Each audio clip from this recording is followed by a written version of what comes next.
Back by popular demand after a 9-month hiatus, which I am so sorry for, is one of my favorite series that I've done, Dissecting the Divine, where we go chapter by chapter through Francesca Stavrakopoulou's book, God, an Anatomy. We are 8 chapters in, so go and watch it from the beginning if you have not. I cannot recommend this book enough, so if you want to follow along, you can buy it in any of its forms in the links below in the description. And we came back at a good place, because what we have covered already is feet and legs, and then there was 4 chapters on the genitals, which, yes, there was really that much information to cover. Now we're moving on to God's back and beyond. That's part 3. The first chapter being of the back, the second, the insides, and the third, the belly to the bowels. So why should you care? Why should you watch? Let me just do a pitch for those of you. We have so many people new to the channel since the last time that I did this. This book, if there was ever one book, I think, to create an atheist, it might be this book if you're coming from the Christian religion, because it gives you what is so obviously and clear now, the correct history of this religion. It does so in a really neat way with this framing, going body part by body part and seeing how God is described in his physical nature throughout both the Old and the New Testament. But ultimately, this is a history book. This is a book of comparative mythology. This is an origin story of Yahweh. So if you love any of those topics, history, archaeology, mythology, Christianity, comparative religion, holy books, etc., you will love this book. I promise you. So let's grab our book and dive in at the beginning. Now there's 3 sections to this chapter. First, we're going to kick things off with the story of Moses, specifically when he is requesting to see God, to which God only shows him his back. There's a lot there. Then we're going to move into a sign of the divine. You'll see how this ties into his back. It's a fascinating section. And then the third section is kind of unusual, where Francesca makes a connection between this dualism in religion, specifically the Christian religion of light versus dark, and how we have seen over the course of history that play itself out, not only with things like the whitening of Jesus, but the racism that has been derived from it. And again, it does work itself back to God's back. So let's start with the story of Moses. Moses goes up to Mount Sinai and he has a request for God. He says,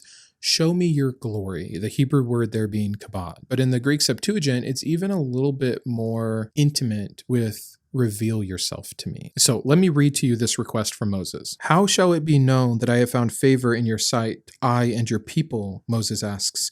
"Please show me your glory." And Yahweh replies, "I shall make all my splendor pass before your face, but you may not see my face, for no mortal may see me and live." And adding, "While my glory passes by, I will put you in a cleft of the rock, and I will cover you with my hand as I pass by. Then I will take away my hand, and you shall see my back, but my face shall not be seen." Now, this would not be talking about our Bible if we didn't have contradictions already ready. This is not part of the book, but I can't not call these out. There are 2 verses that come chronologically, even in the narrative, before this story where God says he cannot see his face.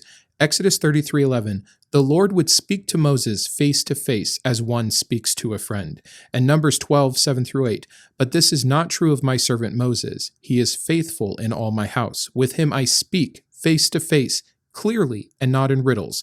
He sees the form of the Lord." What this is an obvious contradiction, but how it happens is understanding the amalgamation that the Torah and these stories are. This is a compilation. Many different stories passed down in different ways at different times, potentially centuries apart, with a bad editor at the end of the day. And actually it lines up perfectly with this book, because this book shows us time and time again that the idea of God, whether monotheistic or polytheistic, whether completely physical or intangible and invisible, it changes even amidst the Jewish people over the course of time, pre-exile versus post-exile, in its oral storytelling versus its written form. So this is to be expected, unless you're claiming it as divine, perfect, inerrant truth, in which case you've got a real problem. Now, the other thing that's interesting about the debate here is when we read this, we see this as God doing Moses a favor. Hey, I'm going to give you a taste of the good life here. I'm going to let you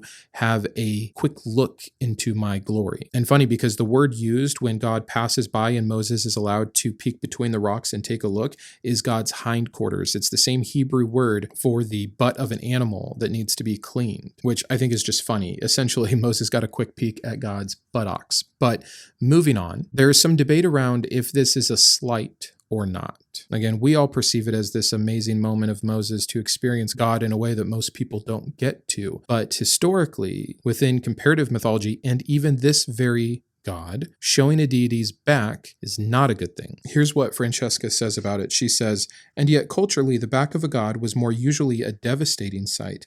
It not only signaled divine displeasure, but also definitive disaster in one swift ritual gesture of power. I will show them my back, not my face, in the day of their calamity." The biblical God frequently threatens, usually in response to his worshippers turning their own backs on him. "They have turned their backs to me and not their faces," he despairs, as he rails against his stiff-necked and stiff-backed people. And so again, we see, and she lists some other verses from Jeremiah specifically, where God turns to give his back and not his face. He is specific to say this, and it is a slight. It is a punishment to these people.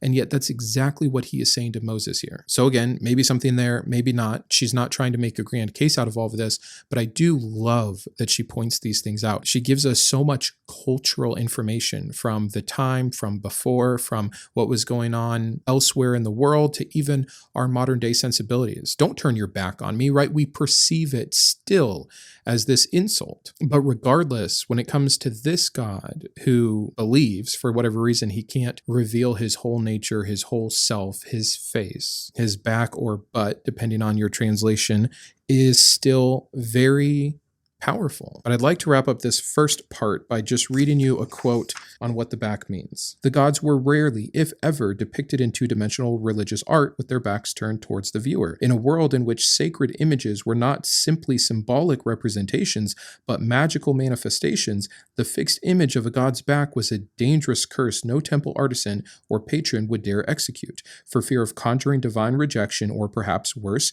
rendering their deity problematically unseen. Even three-dimensional portrayals of the gods guarded against cultural anxieties provoked by the potential sight of a deity's back. Ceremonies maneuvered the statues in ways made safe by the rituals of the priest, where the statues themselves were either clothed in ritually woven heavenly textiles to buffer mortals from the divine back, or inscribed with ritual declarations to magically counter any sense of passive vulnerability on the part of both the worshiper and the deity." I think that is absolutely fascinating. I can't get enough of information like that. So she then moves us on to the second part, a sign of the divine. And she works us through, again, many different cultures and mythologies and gods and how their back has been represented. And not just their back, but what's on their back. And so we talk about weapons. Typically, the bow and arrow is affixed to the back. And then moving past weapons is their aura or their radiance. And this is something that I really hadn't considered before reading this book.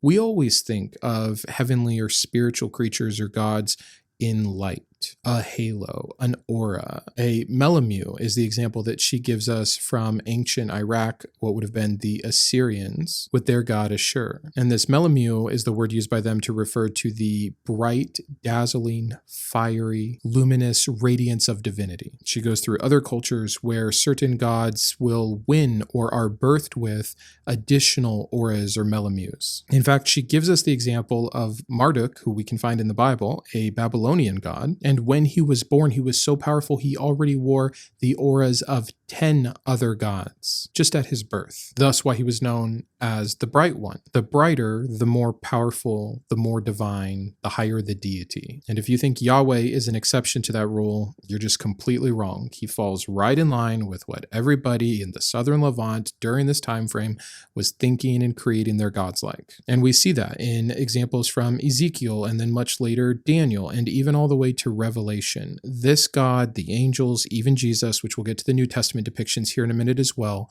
always reflect God in this same style and fashion. Let me read to you another quote here that I marked down. "It is this awesome combination of luminescence, scorching splendor, metallic glare, dangerous fire, and a weighty weaponized force that characterizes the divine radiance of the God of the Bible. He too is wrapped in light as with a garment and clothed with glory and splendor." Exalted language that in English translations is all too easily mistaken for the magisterial, hyperbole of theological metaphor, but in its biblical or Hebrew context is the technical terminology used of the palpable gleaming radiance emanating from God's body. In the book of Habakkuk, the dangerous glare of God's material form is powerfully illustrated in a poem celebrating his role as a warrior. Here's the quote from that verse: "His splendor covers the heavens, and the earth is full of his radiance. He has rays coming out from his hand. The mountains see you and quake. The deep roars aloud, raising its hand aloft.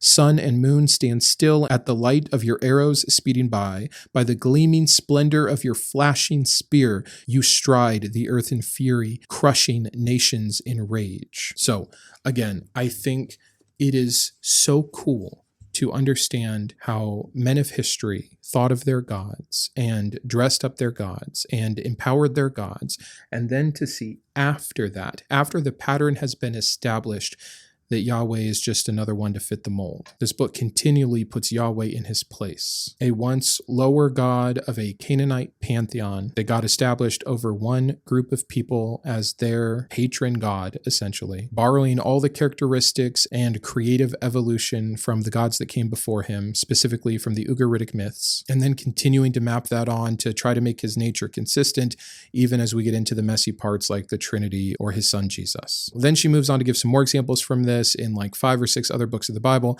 as well as some non-canonical works like First Enoch, where we see a lot more of this. And then she brings it back to Moses for a second with a really interesting point, which is that this power, this glory of God is transferable to a degree, because what happens to Moses after he only sees the rear end of God moving away from him? He comes down off the mountain different. Now, there's an amazing thing here that happens. There is a word in Hebrew that is describing Moses' appearance, and the word is horn, but it also has a connotation with light. And so for a very long time, Moses was depicted with a horn. If you ever saw a statue of Moses and you wondered about that, now you know. The idea is that this horn had a beam of light, and that is what caused his face to be so radiant and to be glowing after bearing witness to the power of God's radiance. But that's just a fun little side tangent, because what she's setting us up for is this idea that anything or anyone spiritually associated with this God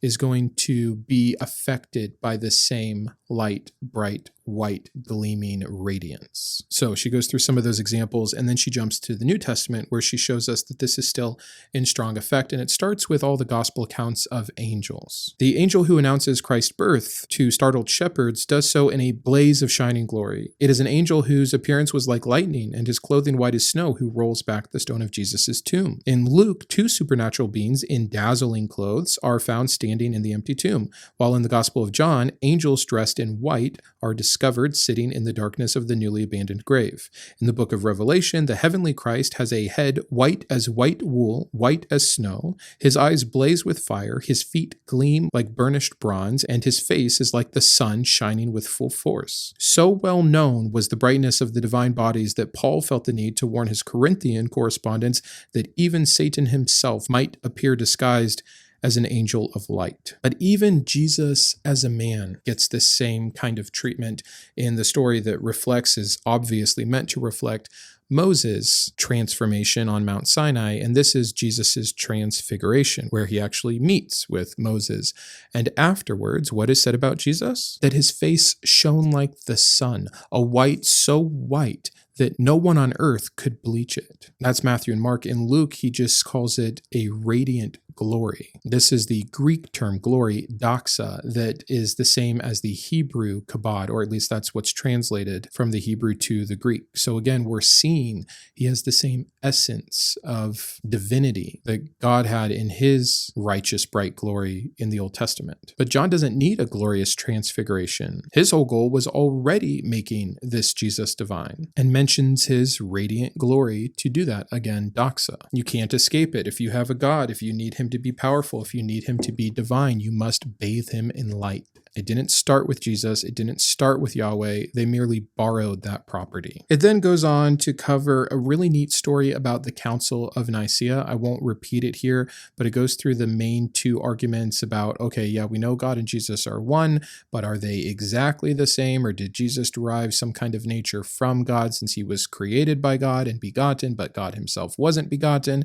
And the way that it is answered eventually, and the verbiage used in the creed, uses a term, light from light, to show that Jesus' divinity is equal to that of God the Father. They're really interesting, and she spells it out much better than I just did, but you need to get the book for yourself. So the last thing that I'll do from this second part, and we'll wrap up quickly with From Brightness to Whiteness, is I want to read you another quick quote here. The Christian iconography of light is more usually tracked back to the solar symbolism of Greek and Roman sun deities, whose shining halos were quickly grafted onto images of Christ, the Virgin, and the Apostles. But it is also the much older, ancient Southwest Asian notion of the divine radiance emanating from the torsos of the god to encompass their bodies that shaped Christ in early Christian art. It was inevitable that the overwhelming melameu of Mesopotamian gods and the glorious kabod of Yahweh would eventually find their way onto the body of the new Christian god. So I think that sums up everything I was just saying in that section pretty well.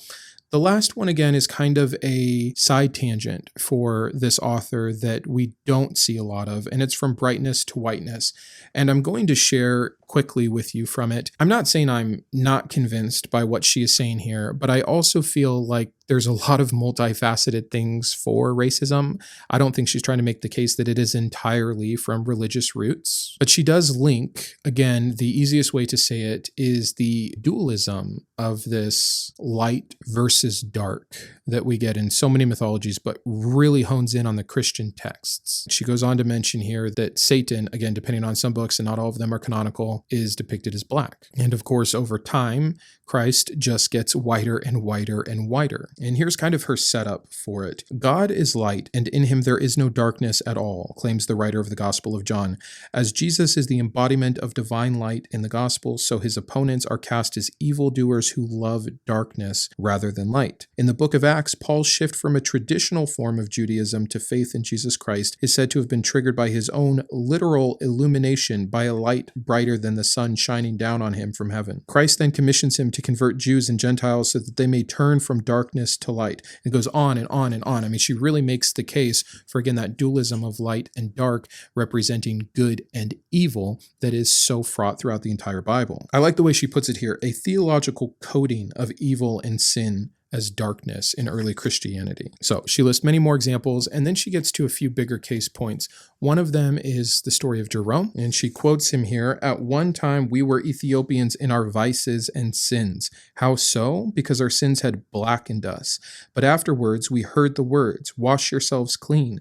And we said, 'Wash me and I shall be whiter than snow.' We are Ethiopians, therefore, who have been transformed from blackness into whiteness." Jerome's a pretty prominent figure. Then we also have the Epistle of Barnabas, which was a highly influential text in the late 1st or early 2nd century, where the devil is called the Black One and is held responsible for all the sins that destroy the soul, which we see continue with some of the church fathers. One of the early 4th century theologians, Athanasius, writes this story about Saint Anthony. And Saint Anthony is being visited by the devil himself, who, after trying to lure him sexually, and can't, only because Saint Anthony is picturing over and over worms feeding on himself in hell so that he resist the sexual temptation, the next time he comes to him as a small black child. And here is what Athanasius said about that. And he says, "You are utterly despicable and contemptible, for both your blackness and your age are signs of weakness." And so what she's doing here, and through many stories, there's a lot,